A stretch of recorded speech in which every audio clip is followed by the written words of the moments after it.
ഒരു പുണ്യവും നഷ്ടപ്പെടരുത്. ഒന്നും നിസ്സാരമല്ല. ഉദുഹിയ്യത്തിന്റെ ദിവസങ്ങളാണ് ഇനിയും വരാനിരിക്കുന്നത്. ശബ്ദം ശ്രവിക്കുന്ന ആരുടെയെങ്കിലും മനസ്സിൽ എനിക്ക് സാധിച്ചില്ലല്ലോ ഇതുവരെ അതിന് കരുതാനെന്ന് ചിന്തിക്കുന്നവരുണ്ടെങ്കിൽ ഓർമ്മപ്പെടുത്തുകയാണ്, നിങ്ങളുടെ ചാൻസ് അവസാനിച്ചിട്ടില്ല. ഇന്ന് ദുൽഹജ്ജ് 10 നമുക്കായത്. 11, 12, 13 ദുൽഹജ്ജ് 13 മഗ്രിബിന്റെ മുമ്പ് വരെ നിങ്ങൾക്ക് അറവ് നിർവഹിക്കാം. ആർക്കെങ്കിലും ഇതുവരെ അതിന് സാധിച്ചില്ലയോ, തീരുമാനമെടുത്തോളൂ. തീരുമാനമെടുത്തത് മുതൽ നിങ്ങൾ നഖവും മുടിയും നീക്കുന്ന ആദിൽ നിന്ന് വിട്ടു നിൽക്കുക എന്ന അതവ് നിങ്ങൾ പാലിക്കണമെന്നേയുള്ളൂ.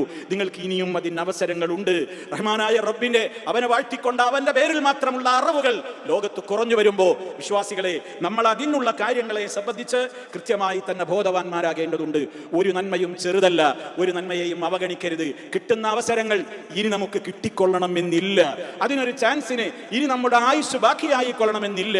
റഹ്മാനായ റബ്ബ് ആഫിയത്തുള്ള ദീർഘായുസ്സ് നമുക്കെല്ലാം പ്രദാനം ചെയ്യുമാറാകട്ടെ.